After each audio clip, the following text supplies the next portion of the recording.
aku sendiri belajar tentang kedokterannya, aku pikir akan sulit banget. Mungkin karena media yang dikasih untuk ngebantu kita untuk bisa belajarnya tuh memudahkan banget sih. Kayak kita ada visit rumah sakit juga, belajar semua dari basic UGD dan lain-lain, ke semua ruangan kita pelajarin satu-satu, dan juga sangat terbuka untuk pertanyaan-pertanyaan selama syuting. Jadi itu sangat memudahkan sih untuk saya dan juga cast-cast yang lain mungkin ya.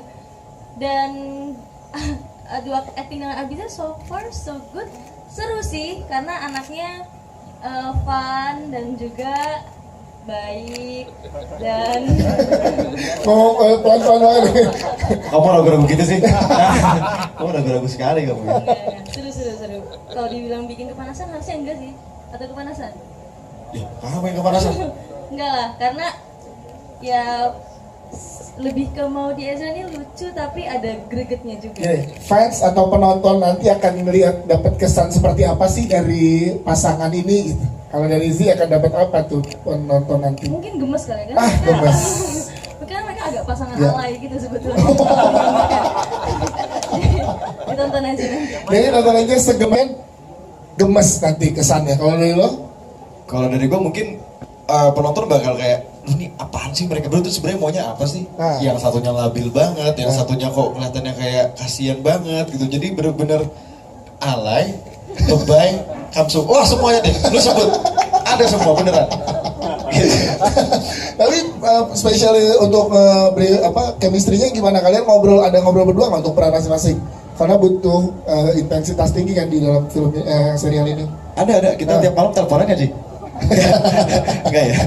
Hati-hati bisa dipotong itu 15 detik. Iya, bahaya tuh. Enggak lah, kita ini ya kita banyak ngobrol aja. Apalagi pas lagi sesi reading, karena kan kita reading juga fun ya sama Mas Robi juga kan, asik banget. Jadi fleksibel banget sama reading. Dan di sela-sela itu pun kalau ada waktu free ya kita selalu bareng-bareng juga. Jadi chemistry antar kita semua itu benar-benar jadi satu banget gitu. Oke, siap. Terima kasih Amiza dan juga Koas di sini.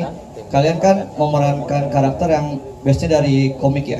Itu lebih mudahkah dibandingkan mungkin ada beberapa yang mainin dari adaptasi novel, adaptasi thread mungkin. Nah, lebih mudah nggak kalau kalian main dari adaptasi komik? Karena kan udah ada adegannya, udah ada gambarnya. Itu yang pertama. Terus kemudian buat kalian satu-satu boleh di-sharing ada istilah kedokteran apa yang baru kalian tahu selama syuting ini, dan itu apa?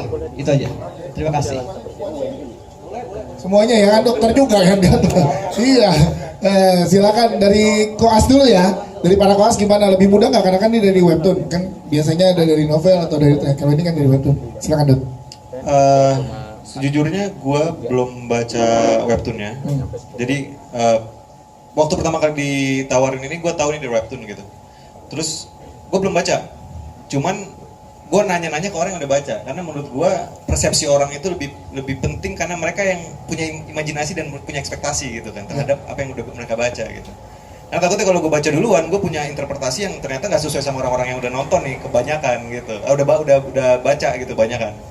Jadi itu hal pertama yang gue tanya adalah orang-orang yang udah baca, and then kita ngobrol sama penulisnya gitu. Interpretasi dari si pembuatnya ini maunya seperti apa gitu kan. Dan setelah itu baru kita ngobrol sama Mas Robi, karena banyak tweaks kecil yang waktu kita reading tuh ternyata ternyata harus gini ya, ternyata harus gini ya. Jadi banyak ngobrol tuh setelah kita ngobrol sama penulisnya gitu. Dan akhirnya sebenarnya lebih sulit daripada kita dari yang novel. Kalau dari pertanyaan itu kan dari novel, jadi lebih sulit karena novel itu tulisan doang gitu kan, dan di saat kita webtoon itu udah ada gambarnya gitu. Mereka udah punya imajinasi yang lumayan clear gitu tentang apa yang terjadi gitu kan, gitu sih. Jadi lebih sulit dan akhirnya harus lebih detail gitu, karena kalau kita melenceng dikit nih bahaya nih gitu. Itu sih. Siap. Sekalian ngejawab tadi apa istilah kedokteran yang masih ingat, dan itu apa? Untungnya istilah-istilah gua nggak terlalu sulit. Jadi apa ya sebenarnya, apa ya Dok? Kita waktu itu ngobrol tentang apa? Apa namanya? Lupa. Ya. Defibrilator. Ya itu. Jadi waktu itu ada lumayan kasus tentang inilah, ini gue nggak bisa ceritain. Ya, Pokoknya ada kasus lah ya, biar ada kasus. spoiler. Ada kasus yang emang kita lagi diskusi sama Dokter Ferry nih gue Ya. ceritain gitu. Karena karakter gue juga nggak terlalu deep masalah kata-kata itu, jadi gue serahkan itu buat Bapak Giorgino. Gino, sang aktor. Karena karakter dia buat kata-kata ini lumayan berat. Nah, oke, selanjutnya Abizar apa Bi? Kata-kata yang masih ingat dan itu istilah apa? Iya. Karena ngomongin defibrilator, Iya. gua adalah dokter ahli bedah. Ahli bedah. Ah, iya. Siap. Defibrillator.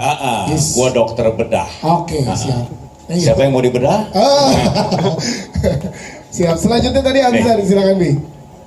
Apa Bi istilahnya? Ada yang gue inget banget tuh lobus. Apa itu lobus? Lobus itu otak. Oh, oke. Cuman gue gak tau tuh, istilahnya kan banyak banget. Tadi gue bilang lobus kanan, lobus kiri. Kayaknya susah banget tuh istilahnya, sulit. Cuman kita pelajarin semua gitu. Lobus yang paling ini banget. Melekat ya? Iya, karena selama syuting gue kepikiran makan gulai lobus. Otak. Nggak bisa disamain di satu. Oh, beda. Fancy aja gitu.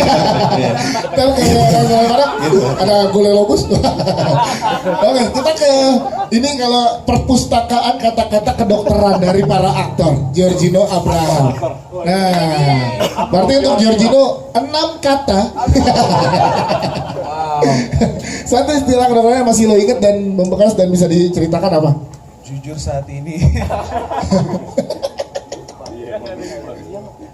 karena saya tipenya sebagai seorang aktor. Oh, iya. Ada beberapa kata-kata karena cukup banyak juga kata-kata yang aku sebutkan ya.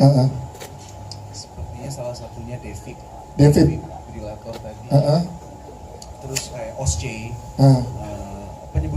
Penyebutan itu tuh sebenarnya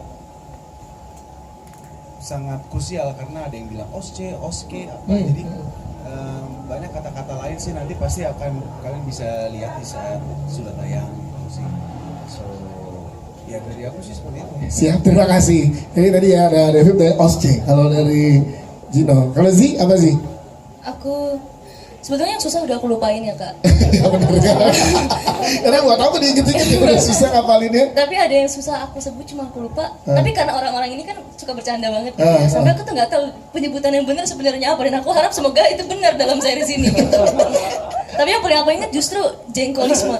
Aku baru tahu orang makan jengkol bisa sesakit itu. Oh, kejengkolan tuh beneran ada. Oke, siap, terima kasih. Berlangsung mungkin bisa dipermudah gitu untuk akses ininya syutingnya, betul. Thank you. Ini pertanyaan produksi ke Mas Raska ya. Kita soal makna dibalik sepotong sebenarnya asal aja sih Mas.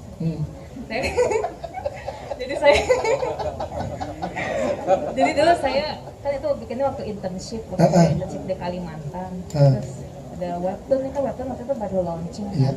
Terus asik juga nih kayaknya ikut-ikutan bikin gitu. Terus saya bikin karakternya apa ya, kan biasanya kalau yang baca komik gitu kan banyak kan webtoon banyaknya cewek-cewek, masih sukanya yang ganteng-ganteng gitu. Jadi saya pikir ya udahlah, kan saya dokter, jadi kalau bikin cerita soal koas kan gak usah mikir lagi gitu. emang kehidupan sehari-hari. Tapi 4 koas ganteng ini beneran ada waktu itu bareng-bareng? Enggak sih. Oh, nggak ada ya, nggak ganteng di sana. Nggak gitu maksudnya. Nggak ke situ dong. Tapi memang jadi kayak yang deket dulu lah sama Livina, yaitu seorang dokter koas, ya udah gitu ya.